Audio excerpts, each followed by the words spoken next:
تداول رواد مواقع التواصل الاجتماعي صورة تصدرت الترند لابنة الفنانة منى زكي والفنان أحمد حلمي خلال إحدى المناسبات، وظهرت ليلي ابنة منى زكي في الصورة فتاة عشرينية بشعر كيرلي باللون البني ومكياج هادئ. تفاعل رواد مواقع التواصل الاجتماعي بقوة مع الصور، فأكد البعض إنها نسخة من والدتها بجمالها الناعم، حيث لها نفس رسمة عين وشفات الفنانة المصرية، في حين أشار آخرون إنها مزيج بين منى زكي وأحمد حلمي. وكانت ابنة منى زكي وأحمد حلمي فاجأت الجمهور بظهورها الإعلامي للتحدث عن موهبة الرسم ومشروعها الخاص المتعلق بالرسم على قطع الملابس والأحذية والحقائب. وفي وقت سابق وجه الفنان أحمد حلمي رسالة لزوجته الفنانة منى زكي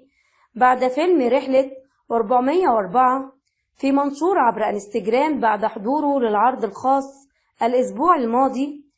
وكتب أحمد حلمي على انستجرام: ألف مبروك الفيلم، صحيح شهادتي مجروحة بس معلش هقولها، فيلم تحفة، انت كنتي شهادتي المجروحة كالعادة،